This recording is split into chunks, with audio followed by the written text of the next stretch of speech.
And now I would like to introduce today's special guest. Traditionally, if Canada wanted to talk with its hemispheric neighbors in Central and South America, it meant looking over the shoulder of and playing second fiddle to the United States. That has changed. The days are past when a powerful ally to the South could consider the Americas, from Mexico to Chile, its personal backyard. There is also the perception that the United States has ignored relations with hemispheric neighbors in the aftermath of 9/11. And while President Bush did tour Central and South America last month in an attempt to strengthen ties, he was dogged by protesters everywhere he went. Prime Minister Harper will be making a southern tour this summer, and he has good reason to expect an undoubtedly warmer reception. In a recent Canadian Club address, he said that our neighborhood doesn't end at the 49th parallel, and neither do our interests. Our new federal government recognizes a unique opportunity for Canada. And with the slowing of worldwide multilateral trade talks, strengthening regional ties is of strategic importance. Canada has long enjoyed strong ties to South America, ties based not only on trade and security, but on culture and immigration. Toronto's cultural scene, as an example, has long been enlivened by its Latin American and Brazilian citizens. And many of Canada's southern neighbors see an alternative model of democracy to that in the US. With social equity and inclusion as cornerstones of Canada's political and cultural development, many of these neighbors see us as increasingly attractive political and economic partners.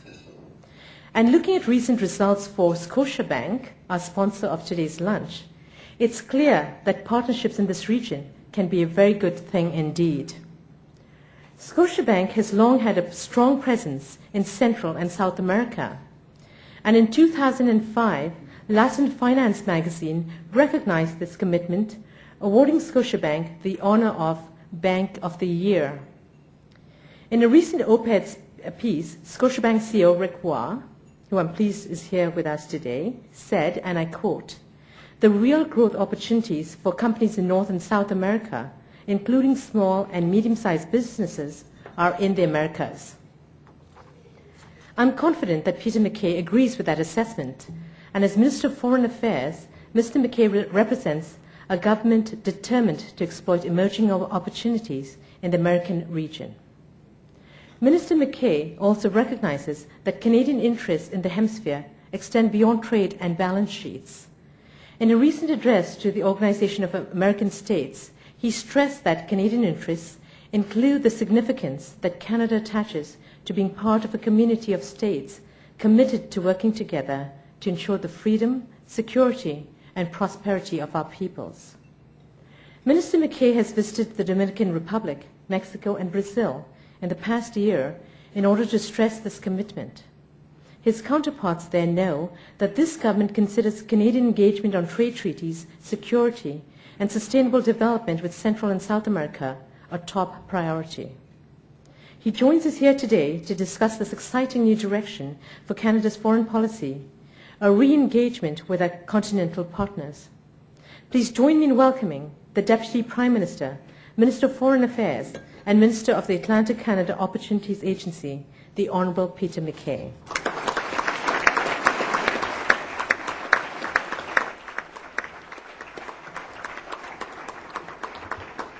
Well, thank you very much, Noella, for that very astute opening. You've really set the table for my remarks here. And Your Excellencies, distinguished head table guests, colleagues, I see David Sweet is here, and good friends John Capobianco, Peter Kent, and many familiar faces. And I'm delighted to have the opportunity to address you on this very timely issue, and also to share a moment in speaking with Rick Waugh. And Rick is, I think, well on his way to a diplomatic posting, given the work that he's been doing abroad. C'est un honneur pour moi d'être ici avec vous aujourd'hui, and I want to thank, of course, the Canadian Club for the invitation to be with you, to speak to you at this estimable organization. The Canadian Club has, for so many years, provided the space for much-needed discussion on matters of critical importance to all Canadians. Many of you would have heard the sad news this morning from Afghanistan, and I do want to start on a somber note. A Canadian soldier was killed by an IED attack, and I want to echo the condolences expressed by our Prime Minister to the family and loved ones of this brave soldier who was working to bring about peace and security in that troubled country. We lost a very fine Canadian today, and our hearts do go out to the family and friends of this brave soldier. In working to bring peace and freedom to the people of Afghanistan, this young man has made the ultimate sacrifice, and there is no other way to bring comfort to those who are grieving today except to say that this soldier was involved in something that is truly worthwhile and just. Now, I want to begin my remarks by acknowledging, as others have, that in the past 18 months you've heard from the Prime Minister of Canada. You've heard from my colleague and my friend, Canada's Minister of Finance, Jim Flaherty. You've lunched with the Premier of the Northwest Territories and others. You've taken briefings from Asia and China, and I'm glad to know as well that in this past January you heard from our ambassador in Washington, His Excellency Michael Wilson, a man very familiar to many of you, about the important work that he is doing in the United States of America on behalf of our country. So it's in that esteemed company that I'm pleased to speak to you today about Canada's new approach to foreign affairs, and to get beyond some of the rhetoric and the political wrangling, and to focus on what we can do constructively, and what we are doing to build security and prosperity and peace in the hemisphere, and, of course, set an example for the rest of the world. Canada counts. Our international efforts to strengthen opportunities for freedom, build basic democratic institutions, and to fight for the rule of law represent the very best of who we are and what we believe. And as I was speaking with Rick, I was reminded what an enormous well of goodwill there is for Canada throughout the world. Canada is an important defender of freedom and democracy, of human rights and the rule of law around the world. Next year, I'm proud to note that it is the 250th anniversary of representative democracy in my home province of Nova Scotia, where democracy then spread quickly across our country and became the underlying foundation of our nation.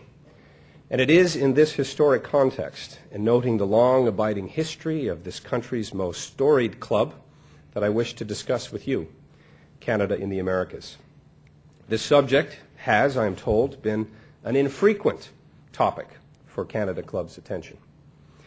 And I propose that has to change, and it has to change quickly in the financial heartland of our country. To illustrate this point, if I'm not mistaken, and Noella, I'm sure you're a historian in the club as well, the last time that you, or perhaps your great-grandfathers, heard of the subject of Argentina or Panama or Colombia, for example, was November 1917.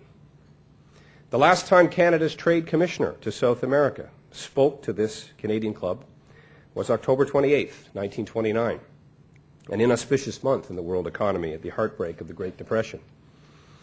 And to suggest that you very soon will be, of course, obliged to take much more time and attention on the subject of the matter being the Americas. Under Prime Minister Harper's leadership, our government has articulated a focused foreign policy that advances core Canadian interests with vigor and innovative approaches in an environment of increasing complexity and demand. It requires adroit and thoughtful responses and forward-looking plans. This government recognizes that our foreign policy must promote Canadian interests, interests of prosperity and security, as well as core Canadian values of freedom, democracy, human rights, and the rule of law. And I know you'll agree with me that Canada must be reckoned with as a member of the G8 and one of the world's most robust economies. Nous possédons un immense territoire qui abonde en ressources naturelles. Nos citoyens ne résignent pas devant le travail. Nous avons le sens de la justice. Nous avons très facilement accès à des capitaux et nous en mettons à disposition. Nous n'avons pas peur des risques et je dois ajouter que sur l'actuel gouvernement. Nous sommes en outre fermement attachés à nos principes en matière de politique étrangère. We are a successful democracy, a shining example of what freedom from want and freedom from fear can bring. We should be proud to be recognized as a powerful voice for human rights in the world, As a former Crown attorney in my home province, I can tell you, without exception, without equivocation, Canada is one of the world's biggest proponents and practitioners of the rule of law. In short, we have a lot to offer the world. Countries are looking to us to assist their efforts to build and strengthen justice systems. Countries like Ukraine, Georgia, China, and Russia, and of course Haiti and Afghanistan. And I recognize, as does the Prime Minister, that Canada's foreign policy cannot be effective at shaping the kind of world we want to live in, work in, and raise our families in if we are spread thinly or meekly across dozens of countries and sectors. Our new foreign policy objectives recognize the importance of focusing on our national interests in Canada, in our hemisphere, here in the Americas. And because of our long history of friendship and cooperation with the United States of America, and our position in the great North American partnership of the United States and Mexico, some might think that Canada's interests end here. And again, to paraphrase the Prime Minister, it goes well beyond the border. I can assure you, our interests do not end there. Prime Minister Harper has made it very clear that Canada's interests and strategic vision reach well beyond. And he said that Canada wants to re-engage throughout the Americas, and of course with our partners in Mexico. I have recently been meeting with our friends across the Caribbean and our neighbors in Central America, and our contacts, new and old, in South America, most recently with Brazil. In fact, Prime Minister Harper has asked that I focus on the Americas to establish it as a Canadian priority, and I am doing just that, working with partners in the region to support movements of democracy and strengthen the ability of democratic leaders to govern in the interests of their people. I'm working with colleagues in Cabinet and counterparts throughout the hemisphere to create opportunities for Canadian companies to invest in stable and prosperous economies and benefit from freer trade in the hemisphere. Also focusing on security. Transborder crime is of great concern in our country, as in others. And to achieve this, Canada needs strong bilateral partnerships, partnerships that are strong and vibrant and based on multilateral institutions. I'll be traveling to the Organization of American States in 2 weeks to attend the annual General Assembly. The theme for this year's General Assembly in Panama is sustainable energy, which encompasses, of course, environmental concerns shared here in Canada. I attended this meeting last year, and I can tell you from that experience, Canada is not only a valued partner as a principal player in the Americas, but we are looked to for partnership and support. And we must continue these efforts to foster and nurture a positive influence there.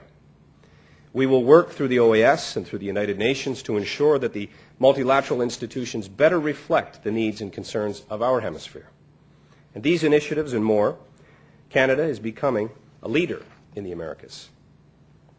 Canadians have had a long and close business link to Latin America and to the Caribbean nations. Atlantic Canadians have been exporting fish and timber, particularly to Caribbean countries, and importing fruit and spice and, as Rick alluded to, rum for well over a century. In fact, just a short anecdote, one of our fathers of Confederation, Joe Howe, who came from Nova Scotia, was rumored to have been partaking in the rum and woke up the day after the Charlottetown Conference and said, "I signed what?" Some might say that rum is still holding us back in Atlantic Canada. Maintenant, l'Amérique latine se transforme. Elle devrait plus prospère, plus compétitive et plus novatrice, et même plus audacieuse sur certains aspects, où le Canada doit participer à ces processus de changement. La communauté des Caraïbes change elle aussi. Le Canada continue de contribuer, étant que partenaire à divers projets de développement axés sur l'éducation et l'aide partout dans cette région. Ils attendent élargir ce partenariat. These communities have contributed significantly. Communities that very much want to be more active, more present in Canada as well. They want to contribute to Canada's social and economic growth. And the diversity of the Caribbean mirrors that of Canada's largest and most productive communities. As the institutions of the Caribbean strengthen and the roles of the Commonwealth nations and the francophonie continue to grow, The freedom of association we share with these countries ensures that economic opportunities will also be there for us. Today, whether it's in mining, power generation, education, financial institutions and services like RICS, oil and gas, or telecommunications, Canadians and Canadian companies are there to invest in growing economies. In fact, Canada has now become the second largest investor in Latin America, surpassing Spain. And it may surprise some of you to know that the accumulated stock of $96 billion exceeds Canada's investments in Asia. In Guatemala, the Canadian company Goldcorp, a leading gold producer in the Americas, has become the single largest taxpayer in that country. And in some South American countries, Canada is among the top investors. The benefits are mutual. We are also seeking investors from the region to focus on the opportunities that Canada offers. Economic growth in the Americas is accelerating. Canada's trade within the region last year grew by over 20%. This not only benefits Canadians, but it yields important employment opportunities and technological transfers for local populations and Canadian companies. Canadian companies, as good corporate citizens, are paying local taxes and fees and also stepping up their social and environmental commitments where they invest and operate. And despite these substantial benefits, there are important challenges confronting our commercial relations with the Americas and our effort to grow the hemispheric economic prosperity. One challenge is that our commercial relations remain a fraction of the massive potential. The potential of a young demographic, of a growing middle class, of a rising GDP, of abundant natural resources, of new and exciting technologies. We must now demonstrate ambition. We will act on this potential. And for this reason, our government's economic plan, Advantage Canada, and Budget 2007, unveiled by Minister Flaherty, together make it clear that Canada's prosperity depends on our ability to trade and invest in this rapidly changing global economy. And Latin America presents us, all of you, with significant and growing markets for Canada to do business. And we are committed to improved transportation and communication links. Greater trade liberalization, regional economic integration is required by nearly all of our friends and requested. Neighbors, contacts throughout the Americas want more Canada, which is why we have invested so heavily in our gateway concepts. Strengthening more profitable exchanges within the hemisphere is critical. So we will build Pacific and Atlantic gateways and trade corridors for Canada and for the Americas. I note that $2.3 billion over the next 7 years has been earmarked to support investments in national priorities such as gateways, roads, highways, infrastructure, and other transportation facilities. And we are thrilled with how our Atlantic ports and transportation corridors can be best positioned to capture a larger share of that growing world trade. This is a question our government is answering. We believe that our growing expertise and competitive advantage in freight and container trade can translate into enormous opportunities for increased prosperity and transformative economic benefits for Atlantic Canada and all Canadians. Canadians have benefited substantially from the FTA and from NAFTA, and such arrangements as the Canada-Chile Free Trade Agreement. We also are working hard to conclude free trade agreements with Central American four of El Salvador, Guatemala, Honduras, and Nicaragua. And there are plans to launch free trade negotiations with Dominican Republic, Peru, Colombia, and others in the Caribbean community. Another challenge is, of course, competitiveness. The competitiveness of the Americas remains relatively low. In 2006-2007, Global Competitive Index features only 3 countries from the Americas in its top 50 list: the United States of America, Canada, and Chile. So we are working to address the hemispheric's competitiveness gap in several ways. To ensure that Canadian businesses can continue to compete, our global commerce strategy is being led by our International Trade Minister, David Emerson. In addition to free trade agreements, we'll be promoting closer and specific commercial ties of the Americas in the areas of science, technology, investment, and air services. So to be clear, competitiveness is not only about firms. Competitiveness is about the environments in which businesses operate. Competitiveness is about solid legal and financial institutions, healthy and educated populations, and freely functioning and responsive societies. This is what we mean by saying that this government stands for freedom, democracy, rule of law, and respect for human rights. These are not just academic terms. They are the required underpinnings of a successful, stable society and a successful political and economic relationship between sovereign nations. And they are required to ensure that the contract can be counted upon to deliver what parties have agreed to. And they are required to ensure that governments are responsive to their people, and required so that people have the opportunity to reach their full potential. Competitiveness flourishes in free and democratic societies, governed by the rule of law and respect for the human rights of their populace. That is what Canada wants, and that is what the Americas need more of. Canada was ranked the most democratic country in the Americas by the Economist Intelligence Unit.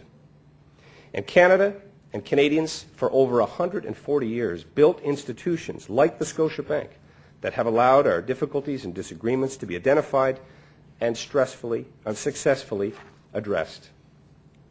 L'Amérique latine a parcouru une longue chemin avant d'aboutir aux diverses formes de démocratie qu'elle connaît aujourd'hui.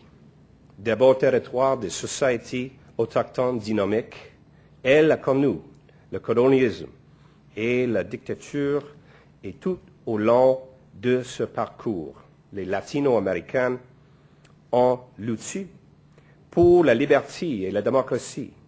Leur quête n'est pas terminée, et nous sommes résolus à faire en sorte qu'ils la mènent à terme.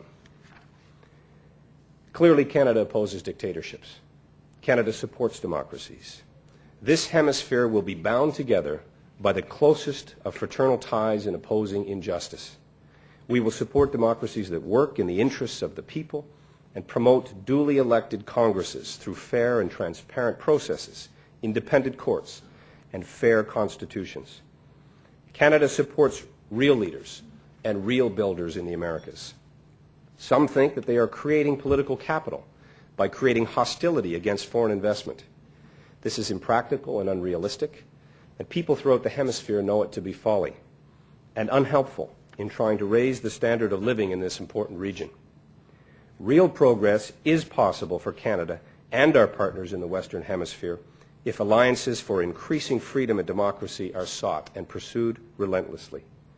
Canada is ready to bring its resources and its goodwill to bear in that pursuit. We are ready to share our expertise with others in the public and the broader public sectors. There is a need for the private sector to reach out as well. And that's where you come in.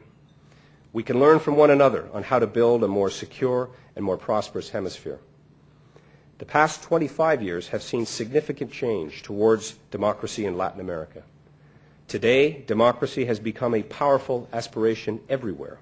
And the last 2 years alone have seen an unprecedented number of elections in the region, including in Brazil, Bolivia, Nicaragua, Ghana, and Venezuela.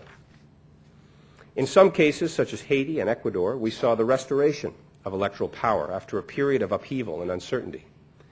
In all cases, the accompanying role of the Organization of American States was a welcome factor in ensuring stability, confidence, and transparency in that process. But democracy is, of course, about much more than elections. It's about free and open societies and effective, transparent, accountable institutions. It's about political voice, freedom of association, and voluntary participation.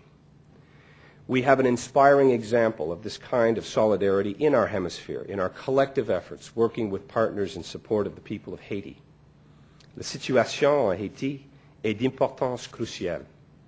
Après les élections l'année dernière, il y a eu la base de réelle amélioration, surtout dans le domaine de la sécurité, mais également au plan de la gestion macroéconomique et financière.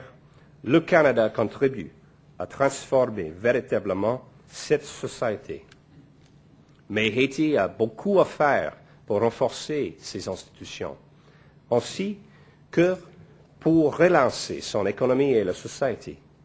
Ce pays est le plus important bénéficiaire de l'aide canadienne dans les Amériques et ne devancez pas devancés que par l'Afghanistan, au chapitre, nos engagements mondiaux.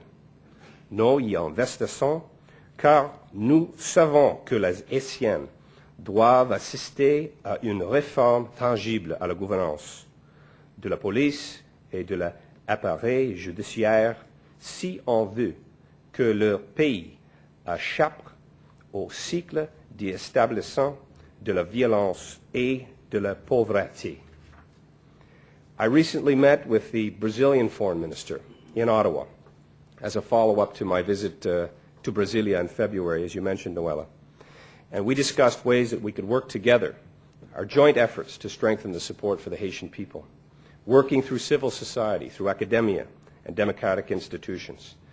I'm proud to say that Canada has been working side by side with countries like Brazil and 9 other countries from South and Central Americas. We are contributing troops, and 3, including Canada, which have been providing police. This is regional cooperation on an unprecedented scale in support of a member of our hemispheric country that has struggled for decades. Mexico is another country seemingly prepared to also enter into a partnership with Canada to do more for Haiti. It's this kind of cooperation that Canada will develop with countries throughout the Americas, partnerships aimed at addressing the challenges that we face collectively as a region. We are also pursuing democracy promotion at the OAS, and as I mentioned, next week I'll be attending the annual OAS General Assembly in Panama City. And I'll carry on with this effort and call upon my counterparts to pledge renewed support in promoting and defending democracy, electoral observation missions, crisis prevention, and conflict resolution efforts. Democracy and the rule of law are critical for development, but so too is addressing the security challenges that face the region. From drugs and crime to pandemics and natural disasters, no country is immune to the problems that flow across borders. Drug trafficking, transnational organized crime, youth gangs, illegal migration, refugee flows, infectious diseases, and natural disasters. These problems affect us all, and we must work together to address them. Canada is working with the OAS and with countries directly to improve their ability to provide security to their citizens.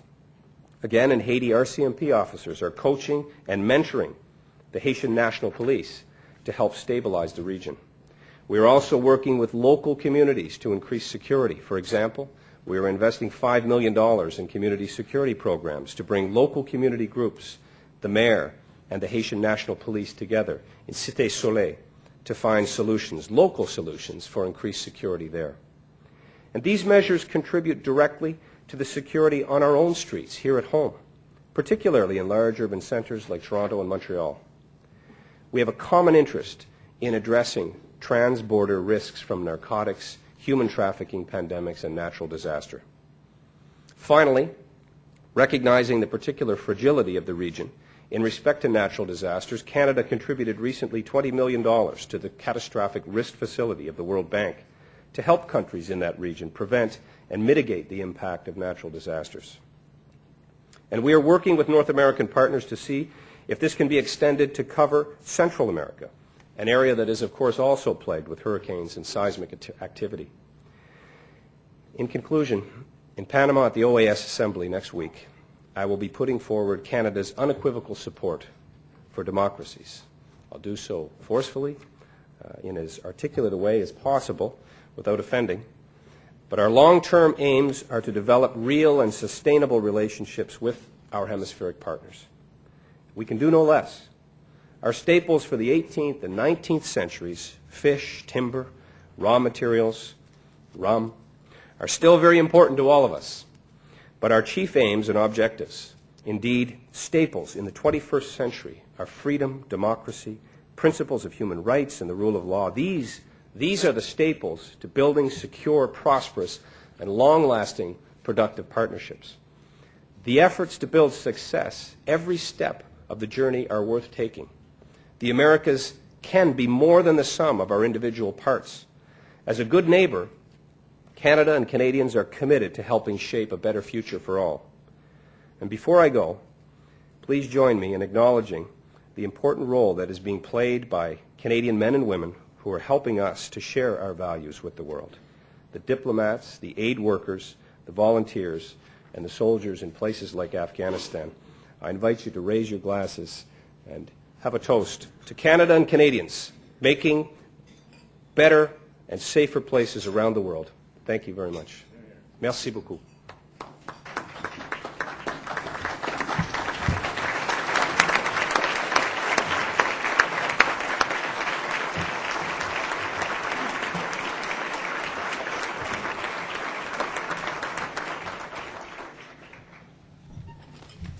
Well, now that you have 20 seconds to catch your breath, there's a couple of questions. We have time just for one or two. Where do you see the best opportunities in the Americas in the short term, as far as Canada is concerned? Well, without voicing undue prejudice to any one country, I think it's sometimes sector-specific. When it comes to financial investments, I think most businesses, most institutions would agree that they look very much at the stability of the country itself. They look to the legal system to ensure that there will be protections afforded. Without excluding any countries, I would highlight a place like Peru, for example. I applaud the efforts that have been made in Colombia. They still need more support. We have fragile democracies in the Americas, and we have competing spheres of influence that we have to be cognizant of. Brazil is an emerging powerhouse in the Americas, undoubtedly, and they have been the beneficiaries now of a lengthy period of democracy. I think President Lula has done a great deal of work to foster a much more inviting atmosphere for business interests there, and we have significant Canadian ties to Brazil.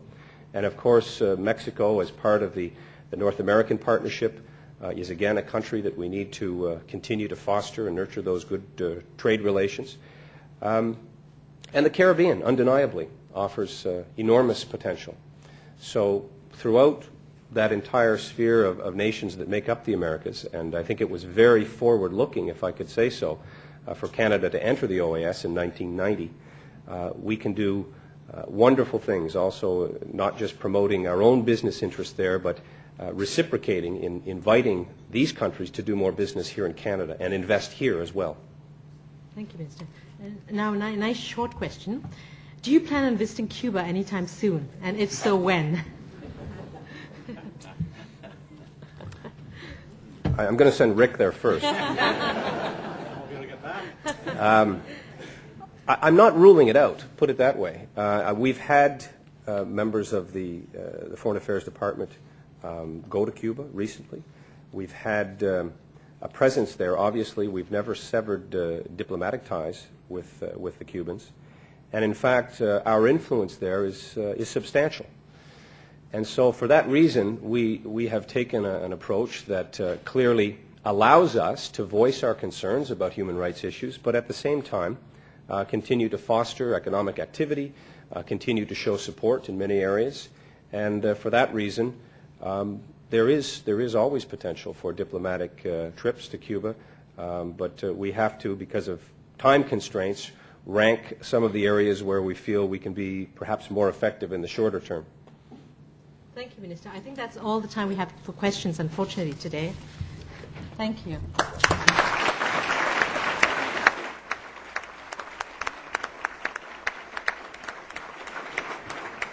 Thanks, Minister, for being such a good sport and taking questions. It's not often that we get politicians taking questions at our podium. And now I would like to call on Jamie Watt to thank the Minister on our behalf. Jamie. Minister, does that ever sound terrific to be able to call you Minister? On behalf of all of us, thank you for taking time out of a over-programmed and busy life to be here with us and for the remarks that you shared. But I think more importantly, we'd like to thank you for leading a foreign policy that has been characterized by courage and clarity. Whether it's your position on Hamas, on Turkey and the Armenian genocide, on many other files, you've been proactive and principled. When Prime Minister Harper first visited our troops in Afghanistan, he promised that his government would provide leadership on global issues, that we'd step up to the plate and do good where good is required. maintain that Canadian tradition, that Canadian way, as the minister said, to ensure that Canada counts. And I think you've done that every day you've been the Minister of Foreign Affairs. You know, ladies and gentlemen, for many, politics is a game. But for Minister MacKay, public life is a vocation. It's a noble calling. It's a chance to change the world for the better. And every day when Peter MacKay goes to work, he does that. And for that, you have our appreciation and gratitude today. Thank you very much.